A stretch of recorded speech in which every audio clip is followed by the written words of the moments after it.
The moment is here, you can stop your search. It's Comics by Perch. Hey everybody, this is Perch. So this is an interesting mail. This is a reader pointing out something strange, and this wanders into this area where I'll try and speculate on the mail alone. But one of the challenges, I talk to a lot of people in comics. I don't have any real desire to get any, and this is easier if we use wrestling terms. So if you're a wrestling fan, this makes sense. If you're not, sorry. But there's this whole thing about wrestling where it's called getting the rub from someone else. So it's like, when The Rock was coming up in his career and he would do a match with Stone Cold Steve Austin, who was more popular at the time, they'd say, Steve Austin is giving the rub to The Rock. Now, obviously, if you're not associated with wrestling and this is new to you, it sounds vaguely sexual, like they're going to just start making out in that ring. That didn't happen in the WWE as well, for what it's worth. But there's an aspect to that. And a lot of people in comics, or really any fandom, there's this aspect of getting the rub from the more popular people. You see it in news sites all the time. The reason, several of you have written in saying, like, why does Newsarama or, Chris Orange or, or Heather or various people, why don't they go more, why don't they get more critical about the big two and kind of the popular people in comics, so they clearly make mistakes? It's like, well, the answer is they're trying to get the rub from that industry. They're trying to get the rub from those people. They don't want to close that door. I inherently don't care, and it's not a callous thing. It's not like, I hopefully, if you're you can always tell the people who are long-time listener of the channel versus short-time listeners of the channel. The longtime listeners of the channel know I'm not out here to burn everything down. I'm not here. I certainly love comics, deeply, deeply love comics. A friend of mine recently said, like, you must, like, to put up with this shit, you must love comics, like, to an unhealthy degree. Possibly, I'm not denying it. But I have no desire, like, when I go to cons and I talk to people, like, I'll give you this example, because I know he will be fine with it. I'd go to a comic convention, and if I could hang out with Ben Templesmith, I will do that all day long, because the guy is funny, he's smart, I like him, he's a good guy. Is Ben Templesmith going to give me a secret in at Marvel? He's best friends with C.B. Smolsky, so I'm going to get a job there? No. Ben, I wish because I think he's such a great guy, I wish Ben had that power, but that's not why I hang out with him. I hang out with his friends. So when I go to a con, I hang out with a weird assortment of people. Some who are popular creators, some who are not. Many who are not. And it's because those are good people. I don't have this drive to do that. So every now and then people come in and they're like, oh, look at you, try to be in comics. I don't care. None of this channel is about trying to get a job at Marvel. I think anyone who's listens to it for any length of time knows that. I view getting a job at Marvel in a similar way as I view getting a quote-unquote food at Arby's. As in, yeah, no thank you. But anyway, I hear a lot of things, and I can't always communicate those things, because when people tell me, hey, you need to keep this quiet, I keep it quiet. And, for several of you who are, various creators, people who have been in comics who have asked me to keep things quiet, I keep things quiet. I don't allude or hint. The stuff that I skirt around with is stuff that's coming from me. The secrets are secrets.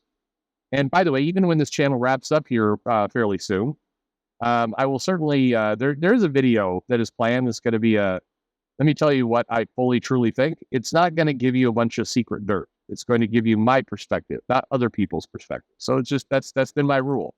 That's one of the reasons why people write in and talk to me still, is because if they want to confide and they say this isn't for other people, I keep it that way. It's just how it goes. So this is a reader noticing something strange. We're going to get to it. It says, Dear Perch Perchington, the third of Texas Perchingtons by way of Seattle Perchingtons. Thanks you very much. This is clearly somebody who's followed the thread for a long time. I'm a competitive intelligence analyst and do some general marketing research advertising on the side. Awesome. That is a good job, and that's cool. That's a lot of cool work. A few weeks ago, I emailed Dark Horse Comics to ask about placing ads on behalf of a client. The client, a local comic book shop, wanted to place ads in comic books. Dark Horse was an option because they publish manga, which is a growing industry, and I wanted to know if they would accept ad placement in their volumes. After reading Dark Horse's readership profile, their ad placement page, and there's a link here, I noticed that the info seemed to be nearly a decade old. The Wii U was released in 2012, the PS4 and Xbox One was released in 2013 and aren't mentioned on the page. So this is on this page. If you follow the link to it, they talk about different media platforms, and they're talking about media platforms that are pre those devices, which could be forgiven if it's a couple years old, but 11 years old, 10 years old, no. So I emailed Dark Horse to ask if there was a more current profile available or if one would be published by end of year 23. After a month of not hearing back from them at all, I decided to pop by their ad placement page again, but it's gone. Not updated or redirected, just gone. And the links are provided in this mail, and sure enough, we follow them, they are gone. I thought Dark Horse was one of the few publishers who had smartened up and found success with licensing manga for the English-speaking market. Is Dark Horse really that far in the hole that they can no longer accept ad placements?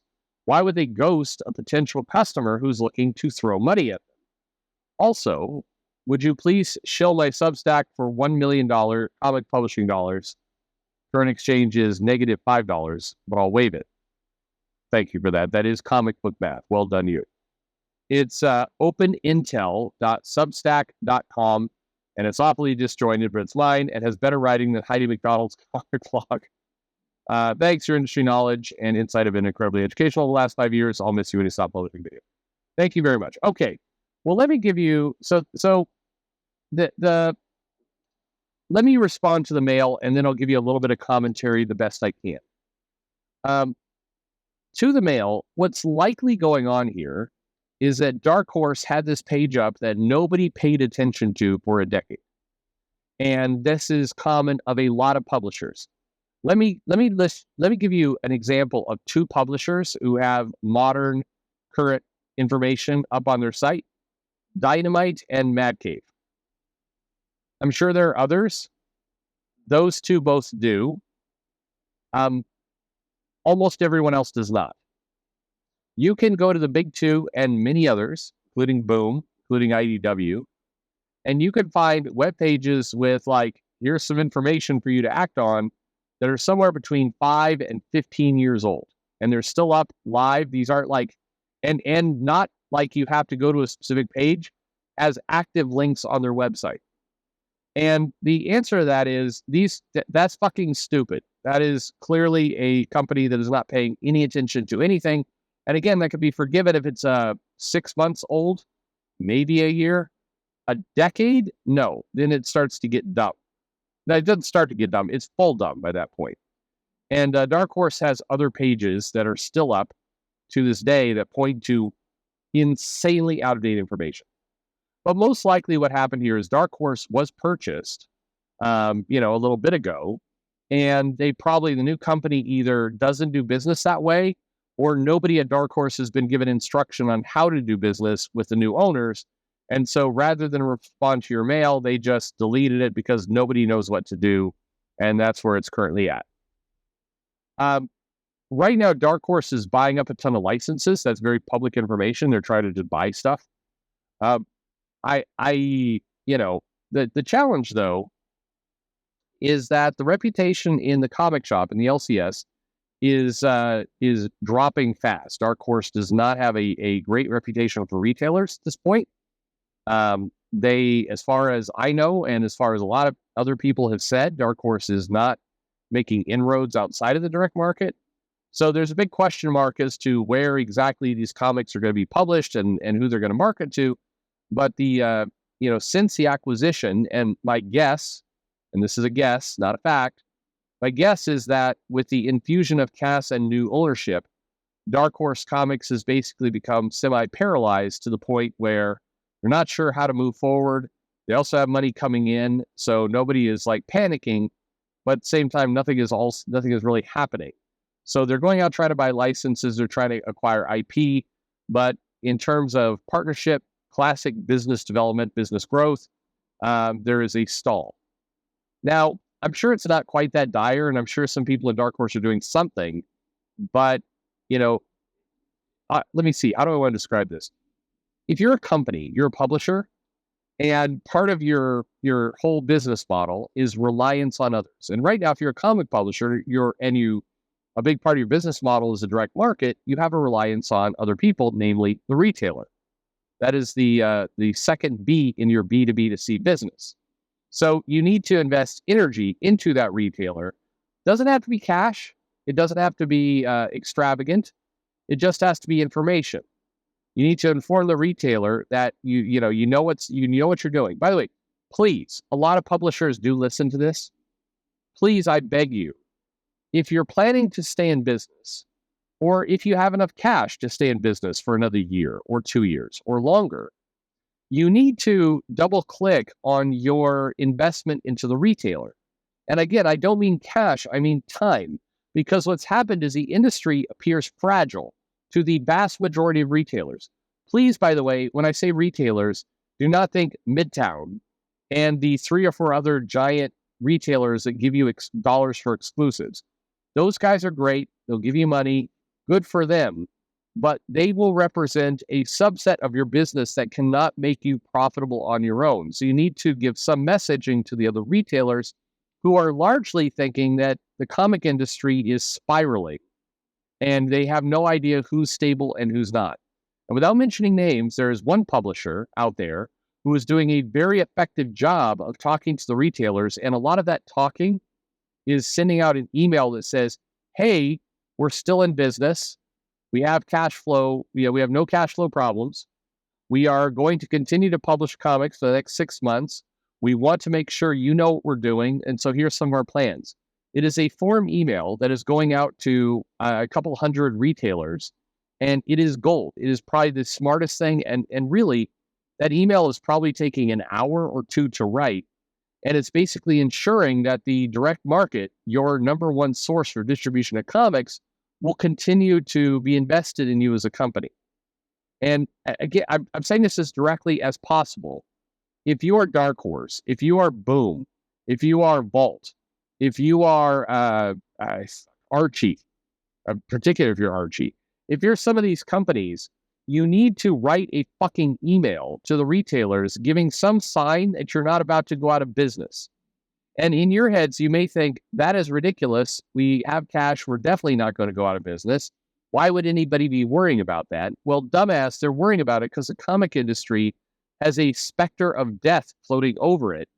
And a lot of the signs that the retailers are being given is that they should hunker down for a very hard winter. So if you want to solidify your space, invest time in what is literally 1 hour to write an email and send it out to your mailing list, reminding retailers that you are still alive. And if that sounds I don't know what to tell you. It is absurd, but that is where we're at. So please, if you are, look, I'll mention somebody who I think this is fair. Mad Cave does a good job of connecting with retailers and letting them feel that they are still alive. They do a lot of small things. None of those things are expensive. I mean, I don't know their books, but none of those things appear expensive. If they are spending a lot of money on this, that's scary for a whole different reason, but I don't think they are. They're not expensive. It's outreach. And it's basically saying, hey, we're still here. We're putting stuff out. You can trust us. We are, we're doing a lot of different things, but we're here. And the effect is that the direct market invests in your business. And if you go silent on them, or you ghost them, or you have a new owner, say like Dark Horse, and your entire premise for the company, which is a completely open secret, is that you were trying to get sold for several years, and you tried with Marvel, and they wound up passing. If that is your game, then you need to say something. This is one piece of advice, by the way, that goes out to all of you, no matter what business you're in, no matter what you're doing. And I promise you, please, this isn't a troll. This isn't a joke. This isn't somebody to fuck around in the comments with. I'm giving you career advice right now for whatever you're in. And it is this. Bad news doesn't age well. So it is a common approach, and it's human nature that when you have something that is bad news or uncomfortable news, or you're not sure how to land it, that people will go, well, just wait, just sit on it. It will go away. Or don't say anything, and in a couple months, there'll be better news. You can just report on that. History always punishes people who take that approach. Always. If you're in a job and you've got bad news, if you have an employee who's a fuck up, who's just doing a bad job, being silent, not handling it, is a wonderful way to screw yourself. Don't do it. Bad news ages terribly. It is not like wine. It is the exact opposite. Bad news always gets worse. Always. And even if you do have good news later, you are hurting, you're sacrificing your good news. So Dark Horse, if you have some bad news, and I know you do, you still have a legacy, you still have a lot of properties, you still have a lot of good things there. Come clean with the bad news and rebuild. Don't try and rebuild in secret in the background and then say, well, we'll do a big splash. That is stupid. There's a number of people in comics who completely disagree and will tell you the opposite. Hey, never admit bad news. Instead, just, wait. When you have good news, go big on that good news, and everybody will forget the bad news. That is a lie. Nobody does. You are playing yourself. So whether you're in comics, whether you're in finance, whether you're a teacher, wherever else, this advice applies to everything. If you have a student in your class who's a fuck up, who's causing problems, causing a disruption, talk to the parents, talk to the vice principal, talk to whoever you want. Do what you got to do, but do not sit on it and hope for the student to magically mature and then everything will be fine. You're not only wrecking the relationship with that student, you're wrecking it with everybody else in that classroom. This goes for any kind of professional work environment, construction site, whatever the fuck you're into. Don't do it. So in comics, is there a problem with Dark Horse? Yes, there is. What we're at a crossroads here. Would we like that problem? Would we like the future of Dark Horse to be bright? You're off running around buying licenses. Cool. Do you want to maximize and make good money off those licenses? Then get in front of the bad news and address it. Don't hide it. You dumbass, don't hide it. I know these words are falling on deaf ears, but I'm hoping that some of you who have jobs in, I don't know, wherever you're working right now. You're in some office building, you're a marketer, you're whatever you're into. Please do better than comics.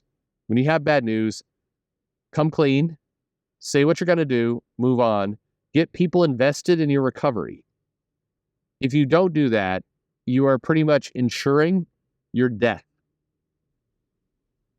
Take this video for what you will. Thanks for listening.